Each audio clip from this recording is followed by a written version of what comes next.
Греки говорят, люди делятся на живых, мертвых и тех, кто в море.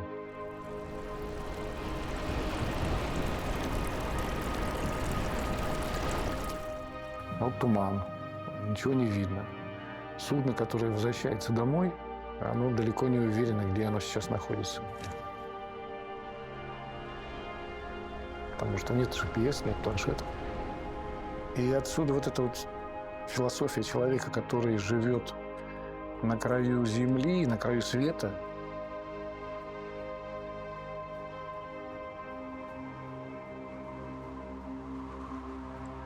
Между жизнью и смертью. А край Земли, что такое? На севере край Земли – это космос.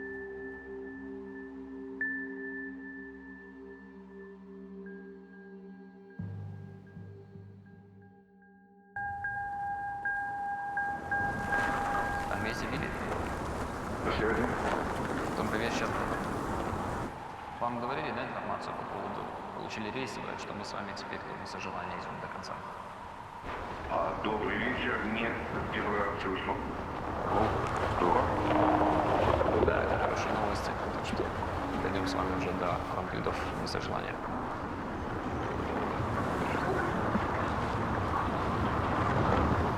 Влад, ветер в правую скулу сейчас переметает сильно канал. Ты видишь левую бровку я подсветил? Вижу. Отлично. А давайте один на пойдем. Будем пока поворачивать вправо-влево побольше. Сегодня 22 апреля, суббота. За бортом 0 градусов, метель, видимость 2 габельтов. 16 часов будем пересекать северную территорию порта Дубинга. Все приглашаются на обед, приятного аппетита. Пришлось уходить сюда дальше, на запад. Капитан атомного ледокола «Сибирь». С постройки. Сам принимал, сам строил. Вы находитесь в святая святых, в каюте капитана. Это горлышко от бутылки шампанского. Разбивала Голикова Татьяна Алексеевна, крестная наша мама. Я старшина первой статьи до сих пор. Я, как человек служивший, отдал родине 3 года в морских частях погранвойск. Знамя Победы над Рейхстагом у меня в каюте. Я взял Знамя Победы. Сейчас для меня это актуально. Родину люблю. Если скажут в окопы, пойду в окопы.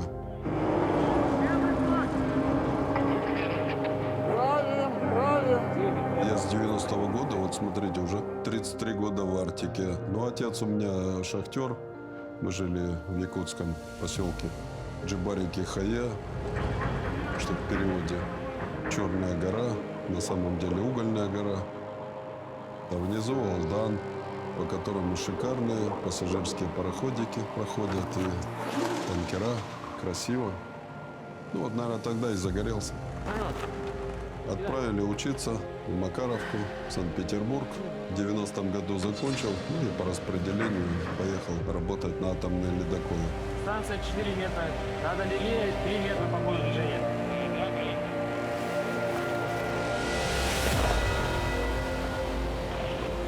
Для меня это жизнь. Ледокол – это мой кормилец. А кормильца надо беречь. Капитан – это добрый, в меру строгий, большой дядя, который смотрит вперед в бинокль, идет сквозь льды и ведет за собой караван.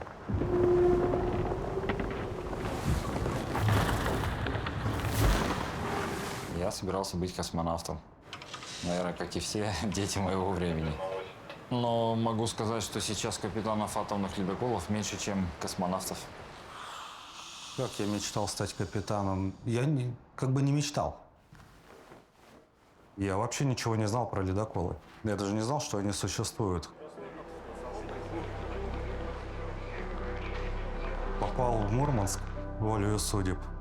Вот ехал туда, в Мурманск, на танкера устраиваться. Танкеров не оказалось. Говорит, есть ледоколы, иди на ледокол посиди месяц. Танкер придет, пересадим. Ну вот, так и сижу. 16 лет. А мне нравится. колоть лед, водить караваны, высвобождать их из плена. Это очень такая работа непростая и опасная. Мало где есть более сложные условия. Погода может измениться за несколько часов, и никакой прогноз тебе не предскажет, что ты не столкнешься со встречным штормом и будет деваться некуда. Кроме того, еще и холодное море, в котором продержаться больше 15 минут мало реально. Но желание заглянуть за горизонт, она здесь очень сильная. Сюда, собственно говоря, люди такие и пришли, которые нужно дойти до следующего края.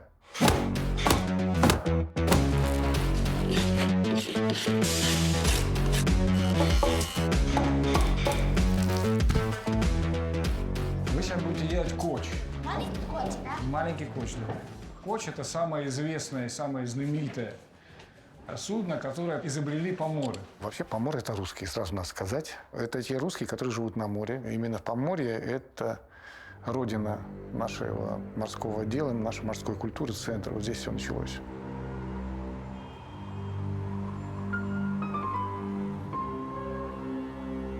Когда сюда в XI веке пришли первые переселенцы, они, конечно, уже строили свои лодки для рек, для озер. Но здесь им пришлось построить морские суда. Это был как ледокол, судно, которое могло ходить среди льдов. Родилась культура, родился язык, знания, целая философия. Море – наше поле, как они здесь говорили.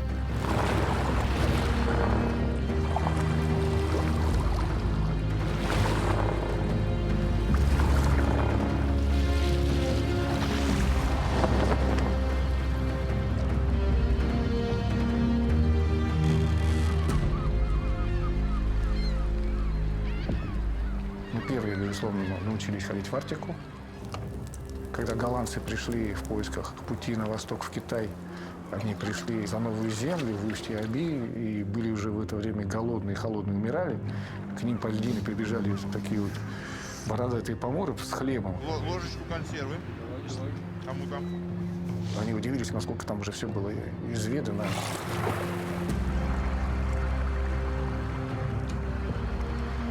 Поморы не сыграли такую одну из главных ролей в истории освоения Сибири.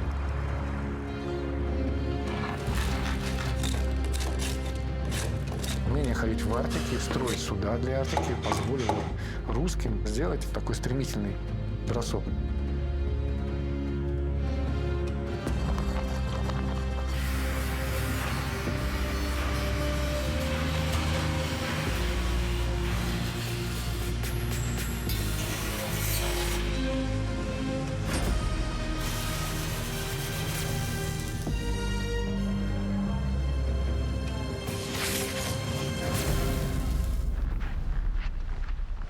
Трасса Северного морского пути без ледоколов не заработает. Мы очень сильно вооруженные. Что маленький ядерный реактор? Да он не маленький. 2 реактора у нас. Мощности немерено. Он просто из-под меня выпрыгивал. Ну, вот такое было ощущение, что вот здесь так постоянно. Конечно, мощь ощущается, но к ней привыкаешь, как будто вот оно так и должно быть. А не надо сдерживать. Зачем?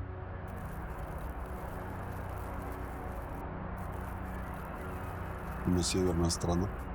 У нас 70% территории за полярным кругом в полярной мерзлоте. А это надо осваивать. Тут громаднейшее количество природных ресурсов. Это газ, нефть, никель, медь, золото, платина. Таблица Менделеева.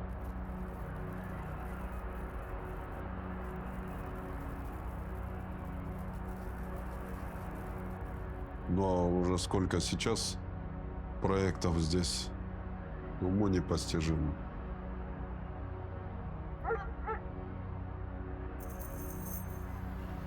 Грузооборот растет, и там в недалеком будущем, лет через 10, он перевалит за 100 миллионов.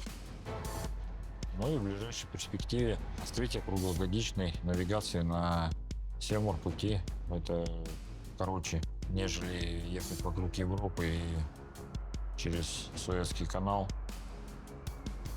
Особенность работы на трассе Северного морского пути вообще на севере. И самая это первая особенность, что он покрыт льдом. Когда за границей работал на транспортном флоте, вышел в океан, включил авторулевой, все, и поехал. Ходишь так, как статист, на приборы смотришь, и все. Здесь-то не получается так. И все время в ручное управление. Прям вообще всегда. Самое главное, за нами же суда идут. Наша-то задача их безопасно провести. Это же и агрессивная среда, лед. Он обманчив. Тебе кажется, что ты уже его победил, но нет. Ну, реально как-то на минном поле. Здесь нет возможности. Отстоял вахту и забыл на время об ответственности.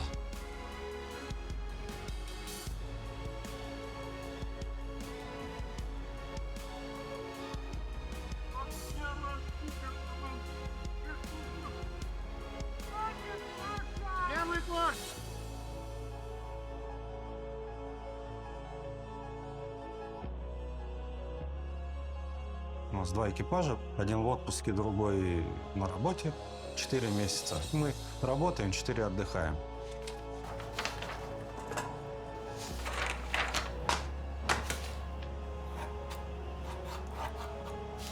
Все, дела, обязанности принял. Все, поздравляю тебя. На 4 месяца. Хорошего отпуска.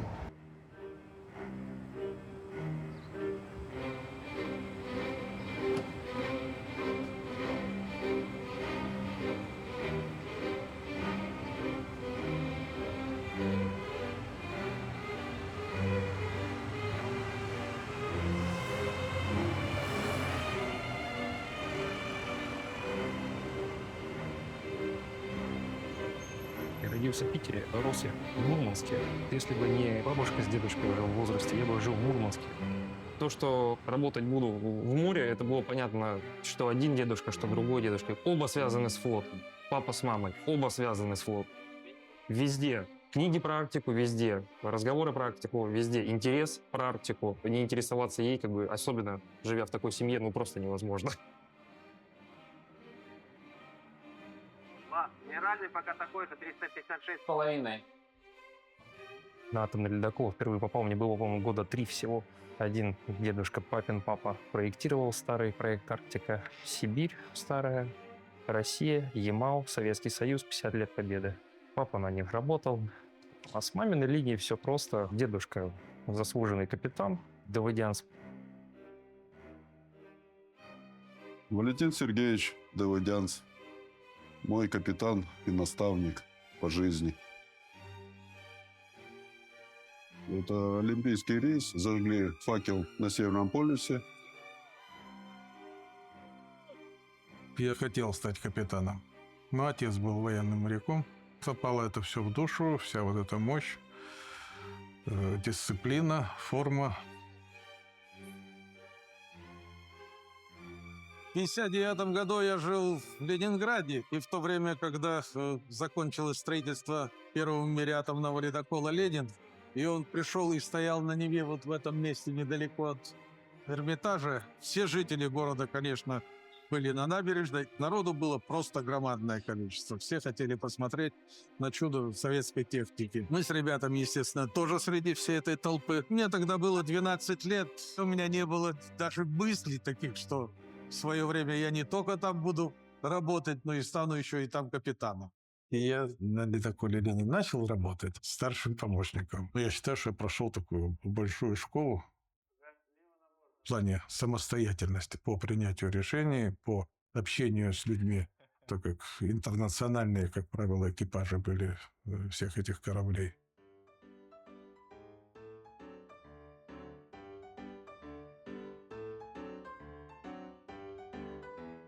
Начинала я с Ленина. Да, я начинала с Ленина. Там было 250 человек экипажа. Несмотря на то, что там много народу, очень дружно было. И весело, и дружно.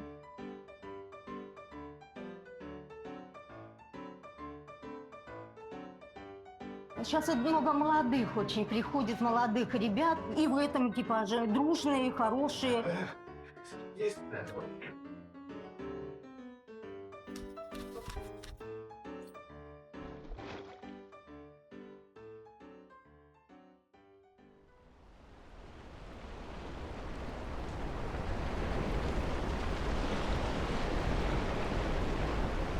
Когда я вот только стал капитаном, и вот мне команду какую дали, у меня на мостике все молодые были, все в своей должности были первый раз. Меня даже спрашивали, а ты не боишься с ними в море идти? А какие могут быть страхи, когда ты на атомном ледоколе?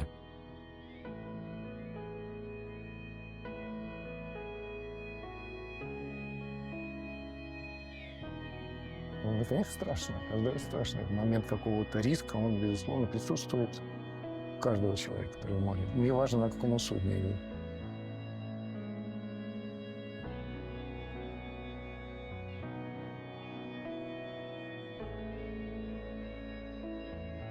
Мне приснилось, что ледокол идет по центральной улице какого-то города, вокруг дома.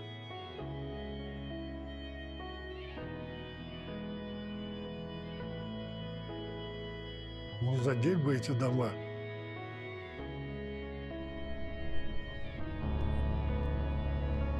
Перекресток впереди, надо повернуть, а как-то между домами повернуть.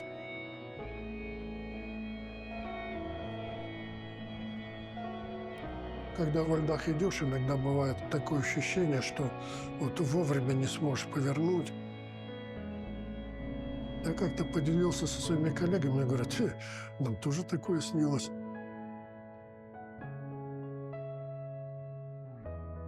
Профессия накладывает такую на всех одинаковую печать.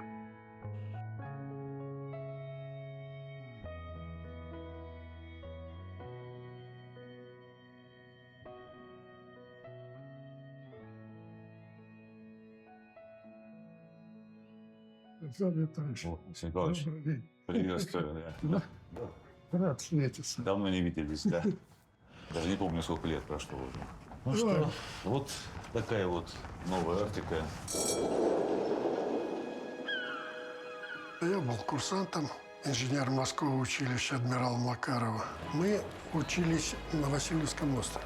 И мы туда каждое утро ходили мимо Балтийского завода. И в это время на Балтийском заводе строился атомный ледокол «Арктика». Потрогать можно, да, за ручки вот. За ручки подергать. Да, Арктика на кончиках пальцев. На одной своей практике на 5-м курсе, это был 1977 год, мы были в море. По маяку прозвучала информация, что ледокол «Арктика» достиг Северного полюса.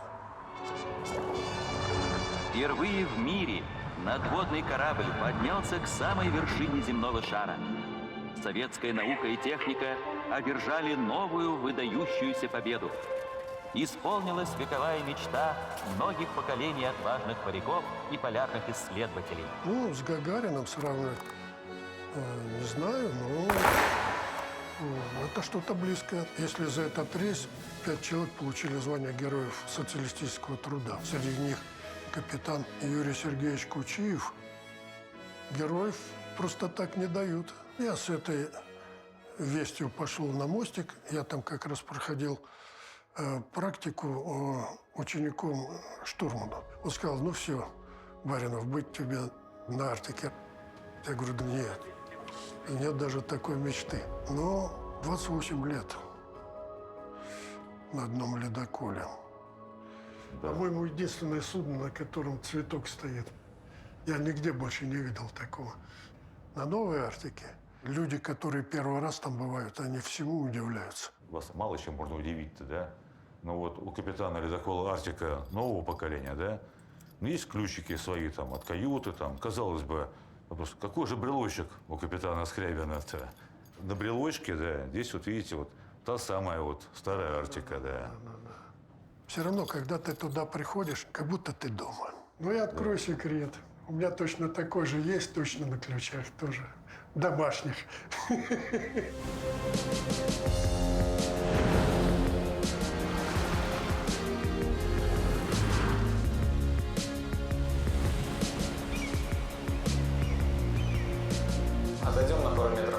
вас за кормой чисто. Я плохо слышу, у меня все трясется. 02 падает. Руль прямо. Хорошо, держи. Держу. Растет скорость. Влад, угловую влево не пускай. Вправо пускай, влево нельзя.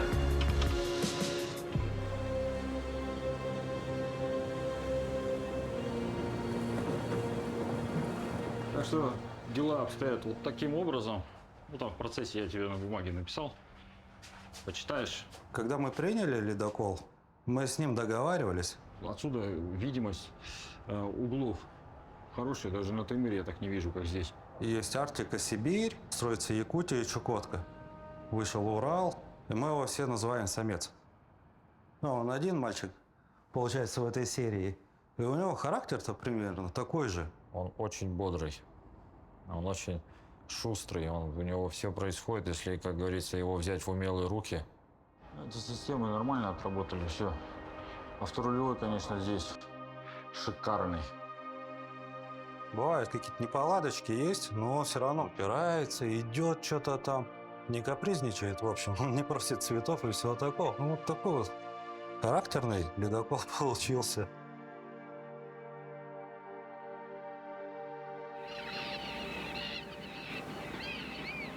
Мне очень нравилось, когда в выходные дни никого на ледоколе нет. Тишина, спокойствие.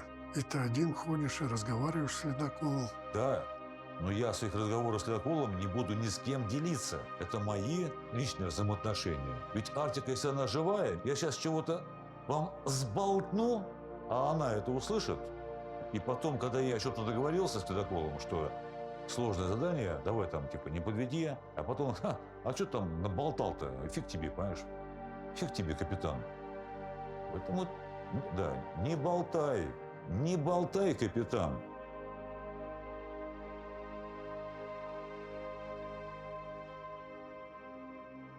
Если у него душа, конечно, есть. Живой организм, да. Бывает болеет, бывает ломается. Ремонтируется, дальше работает.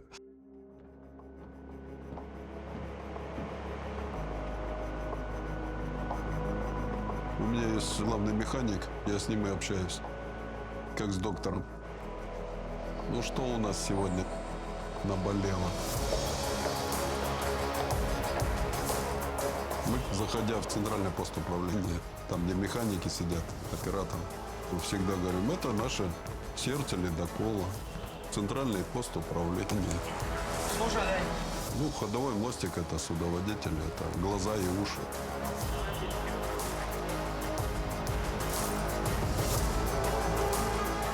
Там винты, наши ноги.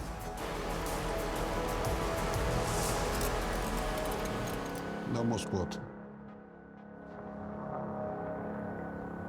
Потому что у нас в уставе нет коллегиального решения. Все решения капитан принимает самостоятельно и несет ответственность за всех.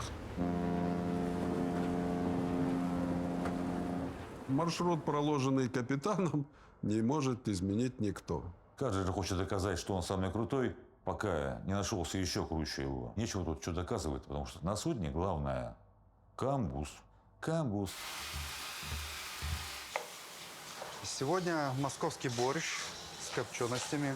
Это любимый всеми суп. Подается он с салом. Мы закладываем на горячее блюдо 10 килограмм мяса. На 2 приема это значит 20 килограмм. Соответственно, овощей нужно тоже около 10 килограмм. Отец мой был плотником, дед по папиной линии тоже был плотником. Я тоже получил образование плотника. Мама мне сказала, ты хорошо готовишь, попробуй себя на кухне. Я, соответственно, двигался от повара, старшего повара, сушефа, шефа. И на Балтийском заводе были испытания как раз-таки первого головного ледокола «Арктика». И нас пригласили кормить экипаж с первых выходов в море. Ну, мне понравилось, и я решил продолжить. Еда и наше меню – это всегда тема для обсуждений на экипаже. Можно подниматься по лестнице и слышать, там, ты видел сегодня, там, что-то будет такое, там, ты знаешь, что это? Нет. И я, о, да, сегодня пойдем посмотрим. Судовое время 11 часов 30 минут. благодарят, радуются. Чему же еще тут радоваться, как невкусно поесть? Такие наши походы, когда семья по 4 месяца тебя не видит, по 5, даром не проходят. Одно лето дома, одно лето мы работаем. Один Новый год дома, один Новый год на работе. Сначала без нас пошли дети, потом заговорили без нас, потом зубы выросли.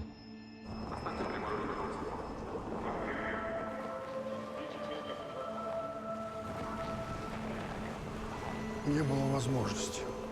Не было возможно. Нельзя было домой позвонить. И каждая почта для нас была счастье. Самолет ледовой разведки забрасывал почту. И там, если не было писем, то это была такая тоска.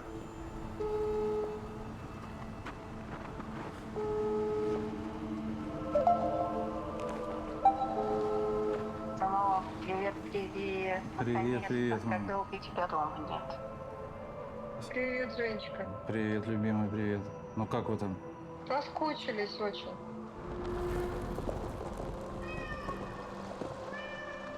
Черныш, он тебя приветствует даже, услышь. У нас в теплицу уже огурцы взлетают, тепло, мы даже в лес за грибами ездили, с мальчики пошли. Ну не травите душу, не травите. Как вахта? Да ну, нормально вахта, как обычно, все в штатном режиме. Работаем, скучаем по дому, ну все по стандарту, все как у моряков.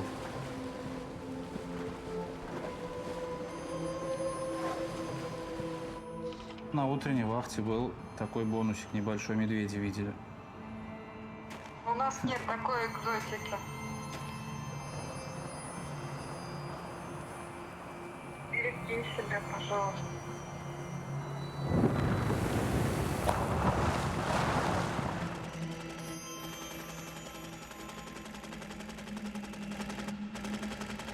Сложная жизнь, вообще сложная жизнь.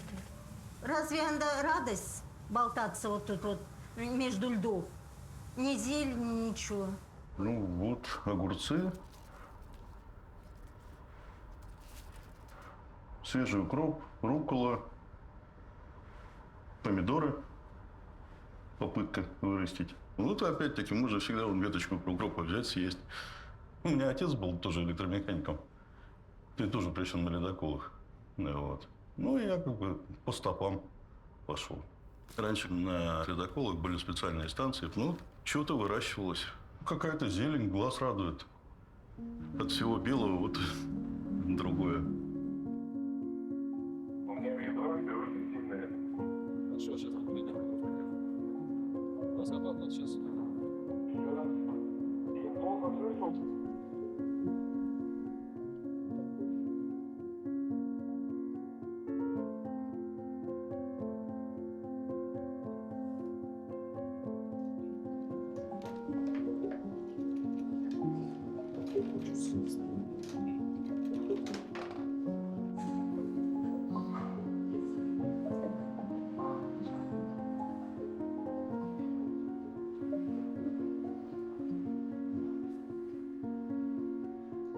У меня на России главный механик очень любил птичек.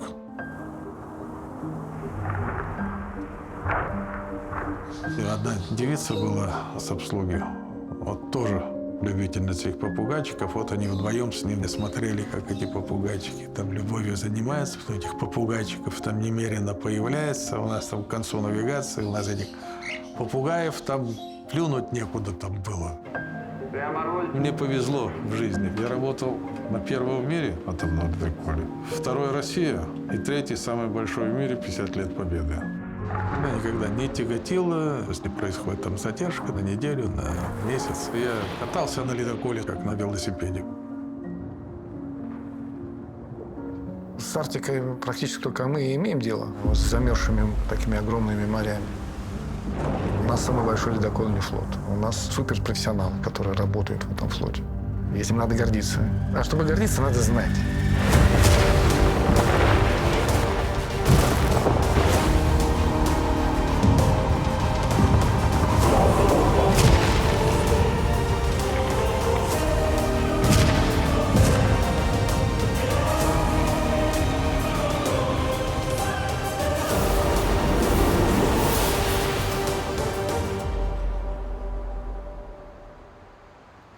весной 2011 года я, будучи капитаном атомной головы «Игач», побежал, понесся, максимально допустимым ходом, огибая Скандинавию, Финский залив.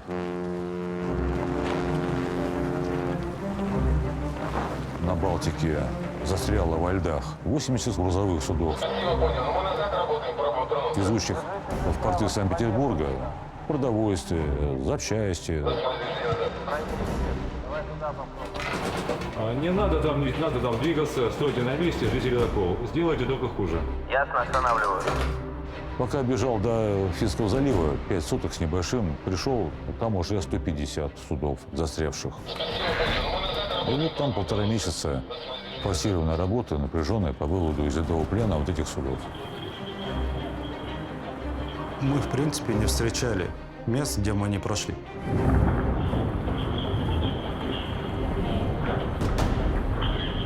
Безусловно, мы, конечно, самые главные в Арктике. Я как-то видел передачу, не русское судно с туристами или с научными работниками, не помню. Они застряли, там была тяжелая ледовая обстановка, и они застряли в Арктике, во льдах. 11-й, по-моему, год был. И это вот видео, которое я сначала увидел в интернете. Работали в районе Гренландии с шведским ледоколом «Моден». И застряли они там настолько классно, что ни один вражеский ледокол не смог к ним добраться. И, как всегда, то, что не можем сделать мы, всегда смогут сделать русские. И вызвали победу. Победа на полном ходу. Ручки в пол там были 100%.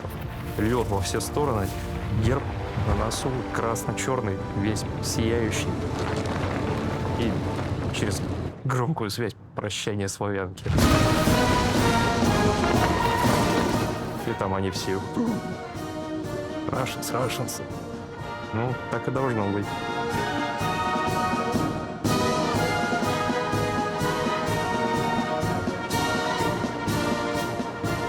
У капитанов есть несколько степеней за безаварийную работу. 10, 15, 20, 25. Наверное, считают, что капитаны дольше уже там не живут. Я прошел все вот эти ступени. Ну, дедушка, да, вот осталось мне до его уровня как-то добраться.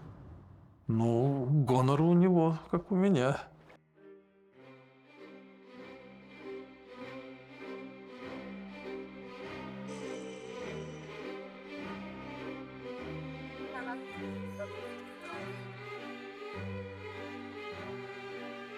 Теперь у меня здесь мечта, чтобы этот внучок мой закончил все это дело, не опозорил династию здесь свою, дедушку, который все время был один из лучших капитанов. Все настроено на то, чтобы он дорос до соответствующей должности.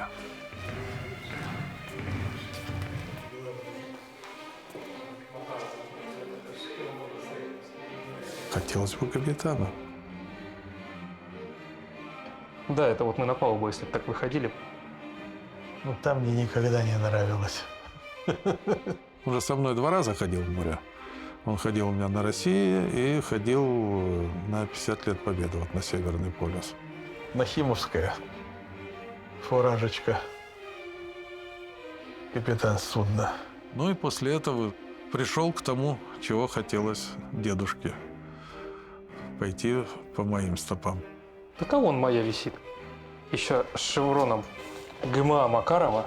Я когда в колледж поступил, у нас вот именно были такие шевроны, такие же курсовки. И уже не было именно шинели, у нас были бушлаты. Даже кокарда вот эта вот сверху обрезанная, то, что нас всех раздражало, вот этот вот не хватает этой оплетки. Вот ее внизу сделать, это уже другой вопрос. А ее сделали наверху, на самом видном месте. Меня вот просто каждый раз заморачивало именно пришивать. Сидел вот никак и никуда. Подкладываешь под него кусок полиэтилена, сверху марля и горячий утюг, и он приклеивается. Очень вовремя ты мне это рассказал. Надо было служить. Что же от ветра зависит, какой надует? Ну что, ладно, спасибо, Мне, если честно, безразлично, что там, кто там, как там обо мне вот там думает, да, то есть там блатной, а не блатной.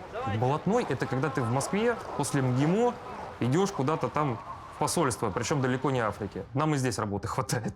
Снег кидай, лед долби, буксир опять же. Какой Влад?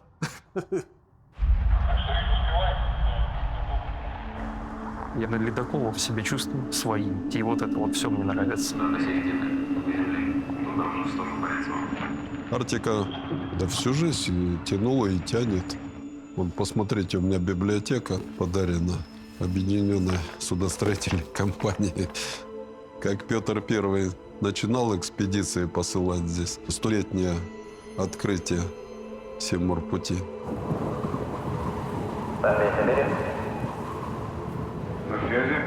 Через милю у нас поворот будет, канал заснежен, переметен. Я тогда снижу скорость до 6-7 узлов. Как его пройдем, далее увеличимся. Все, понял. А там как, сильно на запад с желанием лед или найдешь? Ну, в этом году достаточно многовато. Я когда попал первый раз на ледоколы, была еще библиотека книжная, нормальные настоящие книжки. Сейчас у нас есть книги, но они все, так скажем, по работе. А там было много про моря, про историю открытия, походы Нансена по Северному полюсу, и на лыжах он, и на собаках. Это люди, которые преданы были своему делу. Очень смелые, целеустремленные и готовы принести себя были в жертву. Герои, они для меня все герои. Ну ясно, все, тогда я выхожу вперед, готовьте людей. Они выходили в космос, да, и вот эта вот красота их экспедиции, поиск Северного полюса, такая крайняя точка интереса. Что-то такое особенное здесь есть, безусловно, и поэтому на север людей тянет. Да, это близость космоса, близость таких проявлений космических каких-то, все время вопросы, для чего жить.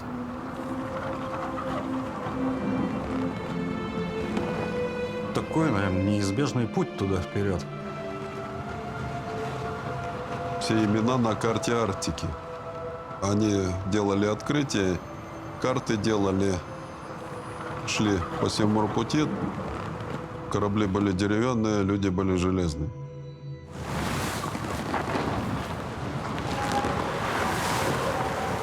Дины там за переборкой меня. Мы с ними дружим. Я уже привыкла к этому. Я уже не замечаю их. Не замечаю ни шума, ничего.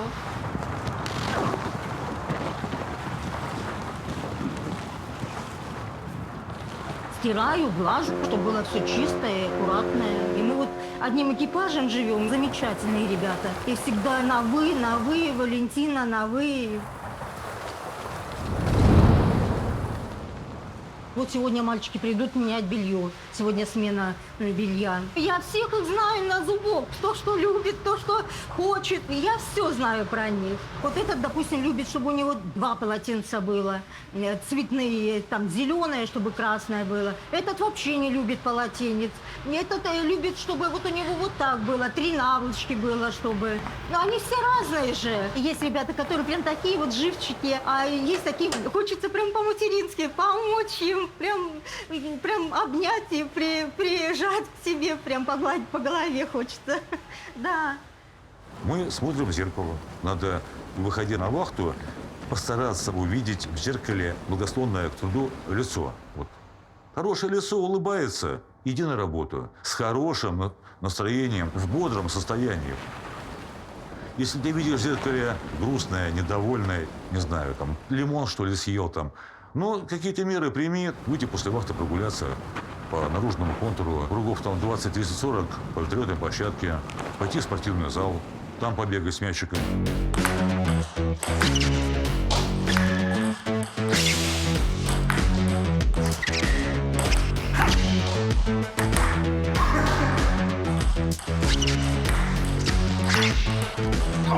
Попал на атомный ледокольный флот в далеком 91-м. Молодые пришли, а экипаж молодой был. Вот как Валера сейчас, молодой тоже.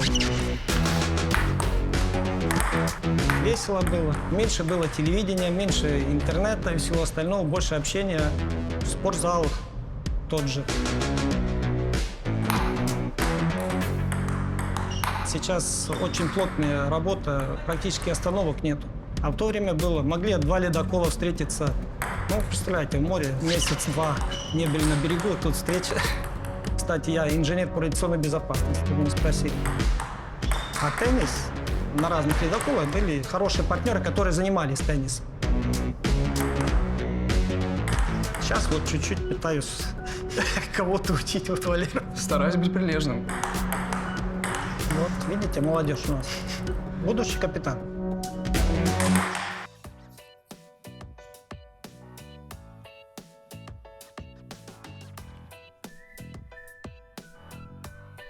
Иногда я задумываюсь, что 99% и 99 сотых не работают в море. И как-то ведь живут. Но для нас, моряков, север похож на другую планету. Северное сияние, белые медведи. Казалось бы, романтика проходит, но нет. В таком режиме работы какая романтика? Я даже на 10% не знаю, с чем придется столкнуться ледоколу в следующем рейсе. Это был 2010 год, я его до сих пор помню. Когда ледокол, вот так, я на мостике, на вахте.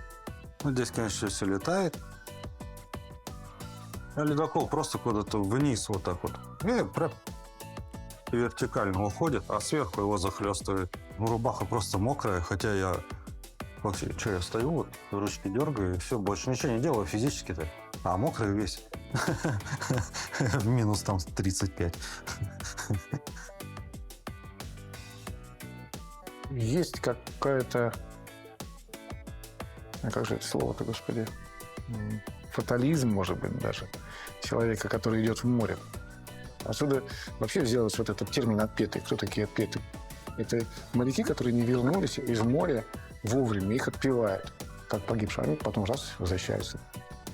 И вера связана была с этим сильно. Не зря говорят, что кто в море не хаживал, тот Богу не маливался. Женой капитана быть очень сложно и очень страшно, потому что он в море. Пока ты не увидишь, как это все происходит, мне кажется, ты не поймешь никогда. Мы познакомились на работе, но я его очень сильно боялась. Он такой, он был закрытый в себе человек, а потом, когда я пошла на ходовые испытания, мы уже начали общаться на мостике, и вот в этот момент, мне кажется, у нас случилось что-то как-то между собой, что в этот момент я поняла, что это мой человек. Найти такую вторую половину, которая может ждать, я не знаю, тяжело. Человек должен понимать, что это навсегда. Я с 16 лет на флоте. До любой, да, женщины у меня уже был флот. И свадьба наша тоже стояла под вопросом, потому что Ивана задержали на работе. И я боялась, что мне придется переносить все, но я прекрасно понимаю, за кого я выходила замуж. Да, это на всю жизнь, но мы готовы. Мы все подкаблучники. Я дома не командую, я даже воспитанием дочек не занимаюсь. Ну, выросли красавицы. Вот это правильный удар. К сожалению, рынды уже не вешают и склянки не отбивают. А раньше, когда еще начинал свою деятельность, Юрий Сергеевич Кучиев требовал каждые 4 часа на смене вахт отбивать склянки. Моему молодому коллеге, ледокольщику Александру Николаевичу на добрую память. Капитан Юрий Сергеевич Кучиев, ну и дата. Меня поразило то, что Юрий Сергеевич, герой социалистического труда, человек недосягаемый. И вот такие отеческие слова моему молодому коллеге-ледокольщику. Юрий Сергеевич приезжал на ледокол, я уже был капитаном, и он говорит, я хочу оставить завещание, и хочу его оставить на ледоколе. И вот когда мы узнали, что Юрия Сергеевича не стало, мы открыли этот конверт. Прошу мой прах и прах моей супруги похоронить на Северном полюсе.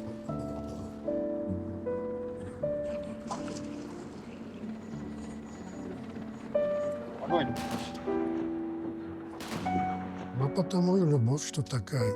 Другой любви не бывает. Любовь — это навсегда.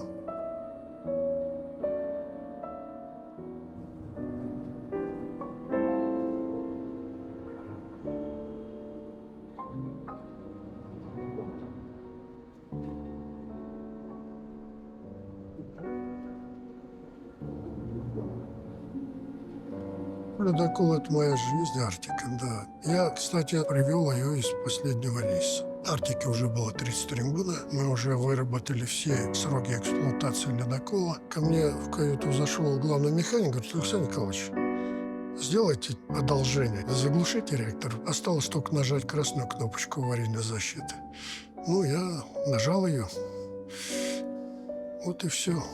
Обидно, конечно, но что делать? Такова судьба, такова обязанность, такова... Даже как-то... Немножко мурашки идут по коже.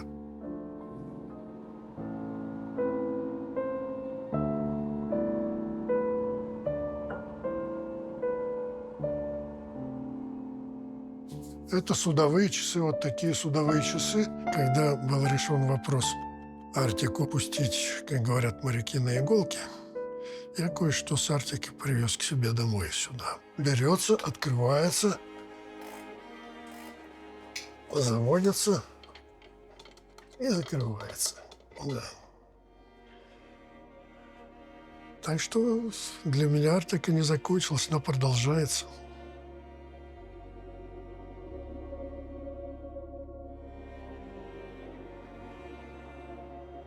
Арктика? Я все-таки думаю, что это женщина. Ты красивая, стройная, снежная королева.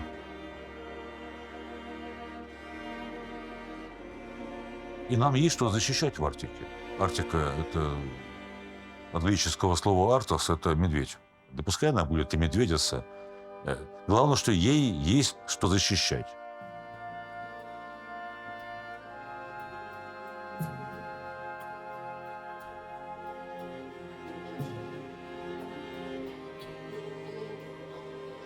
Россия прирастает Северным морским путем. Это еще Михаил Ломоносов сказал. Ведь такого флота ни у кого нет. И такого объема перевозок ни у кого нет. Ну и европейцам, конечно, завидно, наверное.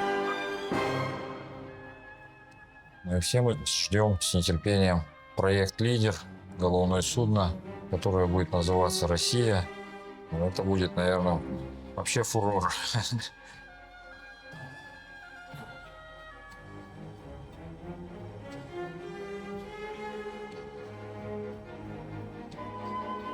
У меня мечта появилась дождаться лидера и побывать на нем в Арктике. Я когда общался с молодежью, кто-то из вас наверняка на лидер попадет. Не забудьте старого капитана.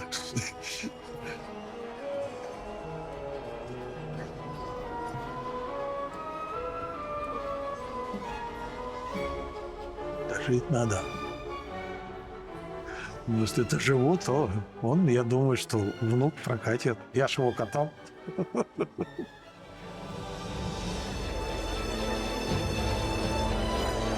Нас в свое время учили определять положение судна по звездам. Мы наизусть знали десятки звезд, десятки созвездий.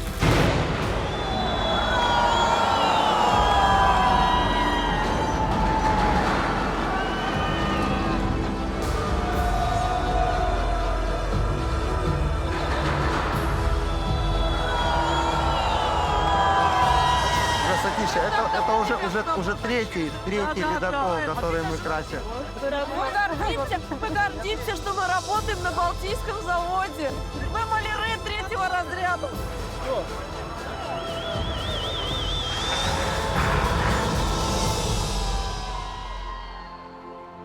Вы знаете, для чего на звезду смотрят?